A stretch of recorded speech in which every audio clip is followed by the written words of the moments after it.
Welcome to the success site. आज है 27 मई और इस वीडियो में 27 मई से जुड़े सभी इम्पोर्टेंट करेंट अफेयर्स को डिस्कस करेंगे। इस वीडियो को हम लोग 3 पार्ट में डिस्कस करेंगे। पहले पार्ट में 27 मई के इम्पोर्टेंट करेंट अफेयर्स को डिस्कस करेंगे, जहां दूसरे पार्ट में है पिछले दिनों और पिछले दिनों से रिलेटेड करेंट अफेयर्स का रिवीजन, और तीसरे पार्ट जिससे क्वेश्चन एग्जाम में बार बार बनते हैं, इम्पोर्टेंट सेक्शन को रखा गया है, इसको भी हम रिवीजन करेंगे। अगर आपको इस वीडियो का पीडीएफ चाहिए तो आप हमारे टेलीग्राम चैनल को ज्वाइन कर सकते हैं। टेलीग्राम चैनल का लिंक डिस्क्रिप्शन में दिया गया है। तो चलिए बढ़ते हैं क्वेश्चन की ओर। क्वेश्चन है, किस टेलीकॉम कंपनी ने वॉइस जेन में 10% की हिस्सेदारी खरीदी है? तो वह है एयरटेल। एयरटेल ने वॉइस जेन में 10% की हिस्सेदारी खरीदी है। और यह क्यों खरीदी है? तो एयरटेल चाहता है कि वह अपने ग्राहकों के बातचीत को अधिक सुगम और सक्षम बनाना। तो एयरटेल की बात करें तो एयरटेल जिसकी स्थापना 1995 में हुई थी और इसका हेडक्वार्टर न्यू दिल्ली में है। और एयरटेल की संस्थापक हैं सुनील भारती मित्तल। सुनील भारती मित्तल एयरटेल के संस्थापक हैं। वहीं एयरटेल के सीईओ और एमडी को देखें तो गोपाल विट्ठल एयरटेल के सीईओ और एमडी हैं। एयरटेल जो कि भारत की तीसरी सबसे बड़ी टेलीकॉम कंपनी है, तो इससे पहले 2 बड़ी कंपनी है। पहले पे है जियो और दूसरे पे है वोडाफोन आइडिया। वहीं वॉइस जेन जो कि एक सॉफ्टवेयर कंपनी है, स्थित है यह गुरुग्राम में। तो चलिए देखते हैं नेक्स्ट क्वेश्चन को। क्वेश्चन है कि बिहार के डाक विभाग ने किसके साथ शाही लीची और जर्दालू आम के लिए समझौता किया है? तो बिहार के डाक विभाग ने बागवानी विभाग के साथ शाही लीची और जर्दालू आम के लिए समझौता किया है। और ये क्यों किया है? तो लॉकडाउन के चलते जो किसान के व्यापार में कमी आई है, उसको ध्यान में रखकर बिहार सरकार ने ये पहल शुरू की है, ताकि जर्दालू आम और शाही लीची की मांग की पूर्ति की जा सके। बिहार के जर्दालू आम जो कि भागलपुर में उपजते हैं, वहीं शाही लीची जो कि मुजफ्फरपुर की है, इसे जीआई टैग मिला हुआ है। और बिहार आया है क्वेश्चन में, तो बिहार से जुड़े अन्य फैक्ट को डिस्कस करें तो बिहार जिसकी राजधानी पटना है, पटना में ही विश्व की सबसे बड़ी वाईफाई जोन स्थित है। वहीं बिहार के सीएम हैं नीतीश कुमार और बिहार के गवर्नर हैं फागू चौहान। 1912 ईस्वी में 22 मार्च 1912 ईस्वी में बिहार की स्थापना की गई थी और 22 मार्च को ही बिहार दिवस मनाया जाता है। बिहार के पटना में एशिया का पहला डॉल्फिन रिसर्च सेंटर खोला गया था और बिहार के भागलपुर में भारत का पहला कछुआ पुनर्वास केंद्र खोला गया है। तो हम लोगों ने बिहार से रिलेटेड इतने क्वेश्चन को डिस्कस किया। अब चलिए बढ़ते हैं नेक्स्ट क्वेश्चन की ओर। क्वेश्चन है कि भारत के किस प्रसिद्ध हॉकी खिलाड़ी का निधन हो गया है? तो भारत के किस प्रसिद्ध हॉकी खिलाड़ी का निधन हो गया है? तो इसका राइट आंसर है बलवीर सिंह दोसांझ। बलवीर सिंह दोसांझ जो कि भारत की ओर से हॉकी प्लेयर की प्रतिनिधित्व कर चुके हैं और यह लगातार 3 बार 1948, 1952 और 1956 में ओलंपिक में गोल्ड मेडल भारत के लिए लाया, जिसमें इन्होंने 1956 में भारत की ओर से भारतीय टीम के कैप्टन भी रह चुके हैं। तो चलिए देखते हैं नेक्स्ट क्वेश्चन को। क्वेश्चन है कि किस राज्य के मंत्रिमंडल ने खेलों को उद्योग का दर्जा दिया है? तो इसका राइट आंसर है मिजोरम। मिजोरम के मंत्रिमंडल ने खेलों को उद्योग का दर्जा दिया है। और यह क्यों दिया गया है? ताकि खेल के क्षेत्र में रोजगार को बढ़ावा मिल सके और रोजगार की पूर्ति हो सके। वहीं इसमें सरकार के द्वारा सब्सिडी भी दी जाएगी। अब क्वेश्चन में मिजोरम आया है, तो मिजोरम की राजधानी आइजोल है और मिजोरम के मुख्यमंत्री है पी जोरमथांगा और मिजोरम के गवर्नर हैं PS श्रीधर पिल्लई। तो चलिए देखते हैं नेक्स्ट क्वेश्चन को। क्वेश्चन है कि बैंक ऑफ बड़ौदा द्वारा 100% क्रेडिट गारंटी स्कीम के तहत MSMEज को कितना लोन देने का ऐलान किया है। तो इसका राइट आंसर है 12,000 करोड़। बैंक ऑफ बड़ौदा ने MSMEज सेक्टर को क्रेडिट गारंटी स्कीम के तहत 12,000 करोड़ रुपया लोन देने का ऐलान किया है और यह लोन इसीलिए दिया जा रहा है ताकि MSME सेक्टर के द्वारा मेक इन इंडिया को बढ़ावा मिल सके और भारत की आत्मनिर्भरता बढ़ सके। यह लोन बैंक ऑफ बड़ौदा के द्वारा दिया जा रहा है। तो बैंक ऑफ बड़ौदा जिसकी स्थापना 1908 में की गई थी और इसका हेडक्वार्टर बड़ौदा गुजरात में है और इसके CEO हैं संजीव चड्ढा। वही MSME सेक्टर को देखें तो हमारे MSME मंत्री हैं नितिन गडकरी और MSME ने हाल ही में कुछ दिन पहले चैंपियन पोर्टल लॉन्च किया था और MSME के द्वारा ही बैंक ऑफ SIIR पोर्टल भी लॉन्च किया गया है। तो चलिए देखते हैं अगले क्वेश्चन को। क्वेश्चन है कि बिहार सरकार द्वारा कोरोना से मरने वाले के परिजनों को मुआवजे के तौर पे कितनी धनराशि दी जाएगी।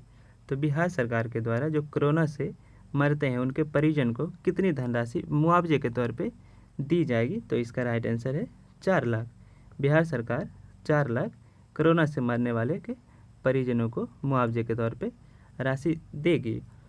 तो बिहार से जुड़े हमने फैक्ट को पहले ही डिस्कस चुके हैं। तो इस पे हम कुछ अलग फैक्ट को देखें तो बिहार का पॉपुलेशन 10 करोड़ के आसपास है और जो कि देश में तीसरे नंबर पे है। देश में पहले नंबर पे पॉपुलेशन में देखें तो उत्तर प्रदेश, वहीं दूसरे नंबर पे महाराष्ट्र है और एरिया के अकॉर्डिंग बिहार का देश में स्थान 12वां है। तो चलिए देखते हैं नेक्स्ट क्वेश्चन को। क्वेश्चन है हाल ही में उड़ीसा सरकार ने शराब की MRP पर कितना प्रतिशत कोविड फीस लगाने की घोषणा की है। तो इसका राइट आंसर है 50%। उड़ीसा सरकार ने शराब के MRP पे कोविड फीस के तौर पे 50% अधिक धनराशि वसूलेगी। उड़ीसा जिसकी स्थापना 1936 में हुई थी और इसकी स्थापना बिहार से अलग होकर हुई थी। उड़ीसा जिसकी राजधानी भुवनेश्वर है, भुवनेश्वर जहाँ की अभी यूनिवर्सिटी खेलो इंडिया गेम आयोजित किया गया था। भुवनेश्वर को ही इंडियाज गेम ऑफ कैपिटल कहा जाता है, वहीं world game of capital Australia को कहा जाता है। उड़ीसा के मुख्यमंत्री नवीन पटनायक। नवीन पटनायक को हाल ही में पेटा इंडिया के द्वारा हीरो टू एनिमल अवार्ड से सम्मानित किया गया था। वहीं उड़ीसा अभी हाल ही में कुछ दिन पहले ही मो जीवन पहल की शुरुआत की थी और मो प्रतिभा पोर्टल भी उड़ीसा सरकार के द्वारा लॉन्च किया गया है, मो प्रतिभा पोर्टल। तो उड़ीसा से रिलेटेड हमने इतने फैक्ट को देखे। अब चलिए देखते हैं नेक्स्ट क्वेश्चन को। क्वेश्चन है हाल ही में किस बैंक ने सीनियर सिटीजन केयर FD योजना शुरू की है। तो किस बैंक ने सीनियर सिटीजन फिक्स डिपॉजिट योजना शुरू की है। तो इसका राइट आंसर है HDFC बैंक। HDFC बैंक ने सीनियरों के लिए फिक्स डिपॉजिट योजना शुरू की है, सीनियर सिटीजन के लिए। तो HDFC से जुड़े अन्य फैक्ट को देखें तो HDFC जिसकी स्थापना 1994 में की गई थी और इसके CEO हैं आदित्य पुरी। आदित्य पुरी से जुड़े अन्य करेंट अफेयर्स को देखें तो हाल ही में कुछ दिन पहले आदित्य पुरी के ऊपर एक सर्वे किया गया था जो भारत में सबसे अधिक वेतन पाने वाले CEO रहे। HDFC से जुड़े अन्य फैक्ट को देखें। HDFC जिसका हेडक्वार्टर मुंबई में है और HDFC फाइनेंस में पीपुल्स बैंक ऑफ चाइना ने 1.1% की हिस्सेदारी खरीदी थी और HDFC ने हाल ही में कुछ दिनों पहले ही हम हार नहीं मानेंगे नामक एक सॉन्ग भी जारी किया था। और HDFC ने कुछ दिन पहले ही पिछले मंथ में रिलायंस कैपिटल में अपनी 6.43% की हिस्सेदारी खरीदी थी। तो HDFC से जुड़े हम लोगों ने इतने फैक्ट को देखा। अब चलिए देखते हैं नेक्स्ट क्वेश्चन को। तो क्वेश्चन है कि विश्व बैंक ने किस भारतीय को दक्षिण एशिया जलवायु परिवर्तन और आपदा प्रबंधन के लिए नियुक्त किया है। तो इसका राइट आंसर है आवास झा को। आवास झा को विश्व बैंक ने दक्षिण एशिया में जलवायु परिवर्तन और आपदा प्रबंधन के लिए नियुक्त किया है। तो विश्व बैंक से जुड़े आवास झा, जो कि विश्व बैंक से 2001 में जुड़े थे, अब उन्हें दक्षिण एशिया का जलवायु परिवर्तन और आपदा प्रबंधन के लिए नियुक्त किया गया है। विश्व बैंक से जुड़े अन्य फैक्ट को देखें तो विश्व बैंक भारत को सहयोग के तौर पे $1 बिलियन देने की घोषणा की है। और विश्व बैंक ने ही फाइनेंशियल ईयर 2019-20 में भारत की GDP का अनुमान 2.8 से लेकर 1.5 तक लगाया है।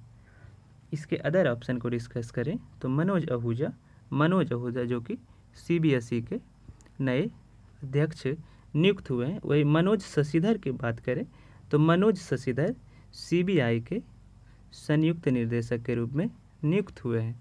तो चलिए देखते हैं अगले क्वेश्चन को। क्वेश्चन है कि किस राज्य के मुख्यमंत्री ने श्रम सिद्धि अभियान की शुरुआत की है। तो किस राज्य के मुख्यमंत्री ने श्रम सिद्धि अभियान की शुरुआत की है। तो इसका राइट आंसर है option number D, Madhya Pradesh ने हाल ही में कई योजनाएं शुरू की है, जो हम देखते हैं मध्य प्रदेश से जुड़े अन्य फैक्ट में। तो मध्य प्रदेश जो कि FIR के द्वारा योजना शुरू की थी और ये मध्य प्रदेश पुलिस के द्वारा शुरू किया गया। तो मध्य प्रदेश के पुलिस से जुड़े अन्य फैक्ट को देखें तो मध्य प्रदेश सरकार ने अपने पुलिसकर्मियों को कर्मवीर पदक से सम्मानित करने की योजना बनाई है। और जो पुलिसकर्मी कोविड-19 में अच्छे योगदान देंगे उन्हें कर्मवीर पदक से सम्मानित किया जाएगा। और मध्य प्रदेश ने हाल ही में बुखार क्लिनिक सेवा की शुरुआत करी है। और सर्वाधिक मृत्यु दर मध्य प्रदेश में ही दर्ज किया गया है। मध्य प्रदेश जिसकी राजधानी भोपाल है। और हाल ही में मध्य प्रदेश के इंदौर को 5 स्टार रेट के साथ शीर्ष पे रखा गया। और क्यों, तो यह कचरा मुक्त शहर में शीर्ष पे रहा है। मध्य प्रदेश के मुख्यमंत्री हैं शिवराज सिंह चौहान और गवर्नर हैं लालजी टंडन। तो हम लोगों ने मध्य प्रदेश से रिलेटेड इतने फैक्ट को देखा। तो अब चलिए देखते हैं नेक्स्ट क्वेश्चन को। क्वेश्चन है पश्चिमी घाट के विकास को देखने हेतु कौन सी समिति गठित की गई है। पश्चिमी घाट जो कि भारत का पश्चिमी समुद्री घाट के विकास के लिए कौन सी समिति का गठन की गई है। तो वह है कस्तूरी रंगन समिति जो कि पश्चिमी घाट की विकास के लिए देखभाल का कार्य करेगी। क्योंकि पश्चिमी घाट जैव विविधता का विकास और उसे संरक्षण को देखते हुए सरकार ने इस समिति का गठन किया है। और इसमें कुल 6 राज्य हैं। तो पहला राज्य है गुजरात, दूसरा महाराष्ट्र, तीसरा गोवा, चौथा कर्नाटक, पांचवा केरल और छठा है तमिलनाडु, जिसके जो तटीय क्षेत्र हैं बहुत ही संवेदनशील हैं और इसे संवेदनशील क्षेत्र के रूप में घोषित किया गया है। तो चलिए देखते हैं नेक्स्ट क्वेश्चन को। तो क्वेश्चन है भारतीय खेल प्राधिकरण ने कितने इंडियन एथलीट को 30,000 के भत्ते प्रदान करेगी। तो प्रत्येक एथलीट को 30,000 के भत्ते प्रदान किए जाएंगे किसके द्वारा, तो भारतीय खेल प्राधिकरण के द्वारा।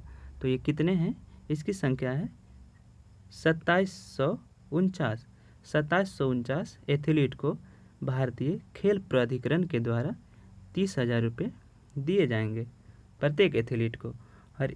और इसमें जो है कुल खर्च आएगा 8.25 करोड़।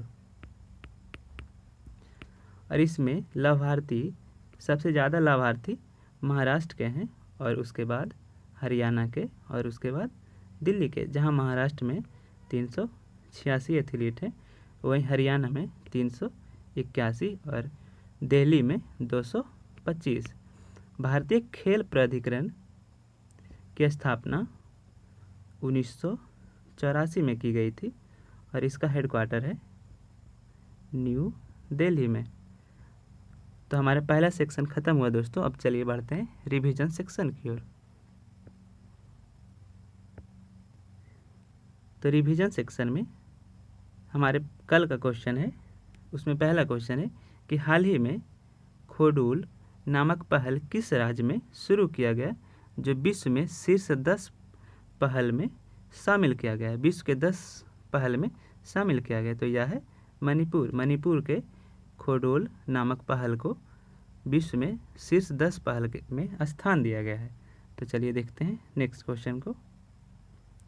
तो क्वेश्चन है विश्व की सबसे अधिक वेतन पाने वाली महिला एथलीट कौन है।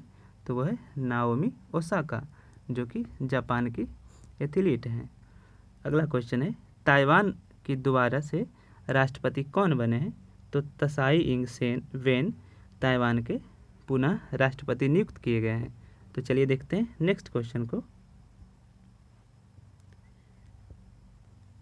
तो क्वेश्चन है किस राज्य ने कोविड-19 मोबाइल फीवर क्लिनिक बस सेवा की शुरुआत करी है। तो वो है कर्नाटक। नेक्स्ट क्वेश्चन है कि भारत की किस आईआईटी के द्वारा अल्जाइमर की वजह से जाने वाली याददाश्त को रोकने के लिए तकनीक विकसित की गई। तो वह कौन सी आईआईटी है। तो आईआईटी गुवाहाटी, जिसमें जो अल्जाइमर की वजह से याददाश्त चली जाती है उसको रोकने के लिए एक तकनीक की विकसित की गई। वह किस आईआईटी द्वारा। तो आईआईटी गुवाहाटी द्वारा। तो चलिए देखते हैं आगे। रिवीजन के सेक्शन के तौर पे आज हमने उत्तर प्रदेश को सेलेक्ट किया है, जिसमें हम डेली एक संस्था, एक राज्य, एक देश या एक संस्था को सेलेक्ट करते हैं और उससे जुड़े सभी करेंट अफेयर्स का रिवीजन करते हैं। तो आज हमारा उत्तर प्रदेश, जिससे आज रिलेटेड सभी करेंट अफेयर्स को डिस्कस करेंगे। तो उत्तर प्रदेश में हाल ही में 11वीं हॉकी इंडियन सीनियर राष्ट्रीय महिला चैंपियनशिप की मेजबानी करेगा। उत्तर प्रदेश जो है 11वीं हॉकी इंडियन सीनियर राष्ट्रीय महिला चैंपियनशिप की मेजबानी कौन करेगा। तो उत्तर प्रदेश। वहीं पुरुष की मेजबानी महाराष्ट्र के द्वारा की जाएगी। तो नेक्स्ट है कि कर्मचारियों को दिया जाने वाला 7 तरह के भत्ता समाप्त कर दिया किसने। तो यूपी सरकार ने। प्रवासी राहत मित्र ऐप यूपी के द्वारा लॉन्च किया गया है। तो नेक्स्ट है राज्य के सभी जिलों में वेंटिलेटर बेड सुविधा देने वाला पहला राज्य उत्तर प्रदेश है। वहीं कोविड-19 के लिए टीम 11 का गठन उत्तर प्रदेश सरकार के द्वारा किया गया था। उत्तर प्रदेश ने हाल ही में हेल्थ एटीएम, जो कि लखनऊ के चारबाग स्टेशन पे लगाया गया है। उत्तर प्रदेश ने गूगल के साथ जियो टैग कम्युनिटी किचन अपनाने वाला पहला राज्य बना है। उत्तर प्रदेश वर्चुअल अदालत के जरिए सुनवाई करने वाला भी पहला राज्य बना है। उत्तर प्रदेश ने ही कोविड-19 से प्रभावित क्षेत्रों के लिए आरोग्य सेतु ऐप को अनिवार्य किया था। अब चलिए देखते हैं तीसरे सेक्शन को। हम लोग तीसरे सेक्शन में डेली 5 जीके, जो कि एग्ज़ाम के पॉइंट ऑफ व्यू से इम्पोर्टेंट होता है, उसका रिवीजन करते हैं। तो आज है अंतर्राष्ट्रीय सीमाएं, विभिन्न देशों के अंतर्राष्ट्रीय सीमाएं, और इसको ध्यान में रखिएगा दोस्तों, क्योंकि नेक्स्ट डे इससे एक क्वेश्चन टेस्ट के तौर पे पूछा जाता है। तो चलिए देखते हैं क्वेश्चन को। तो मैकमोहन रेखा जो कि भारत और चीन के बीच में, और यह भारत और चीन के बीच कहाँ है। तो अरुणाचल प्रदेश के पास है। वहीं रेड क्लिफ रेखा भारत और पाकिस्तान के बीच में, और यह रेखा 1947 में बनाया गया था सर जॉन रेडक्लिफ के द्वारा। 38 समांतर अर्थात 38 डिग्री चैनल जिसको बोलते हैं, वह किसके किसके बीच है? तो दक्षिण कोरिया और उत्तरी कोरिया के बीच। नेक्स्ट है कि 49वीं समानांतर रेखा अर्थात 49 डिग्री चैनल किसके किसके बीच है? तो यूएसए और कनाडा के बीच। 49 डिग्री चैनल यूएसए और कनाडा के बीच। वहीं डुरंड रेखा पाकिस्तान और अफ़गानिस्तान के बीच, जो कि पहले आज़ादी से पहले भारत और अफ़गानिस्तान के बीच हुआ करता था, वही डुरंड रेखा आज पाकिस्तान और अफ़गानिस्तान के बीच है। तो पूरा वीडियो देखने के लिए दोस्तों धन्यवाद। वीडियो पसंद आता है तो लाइक करें और ज़्यादा से ज़्यादा शेयर करें। अगर आप इस वीडियो का ऑडियो सुनना चाहते हैं तो आप हमें खबरी ऐप पे भी फॉलो कर सकते हैं। खबरी ऐप का लिंक डिस्क्रिप्शन में दिया हुआ है, तो वहाँ से जाके हमें खबरी ऐप पे फॉलो भी कर सकते हैं और सुन भी सकते हैं। तो थैंक यू दोस्तों, मिलते हैं नेक्स्ट वीडियो में।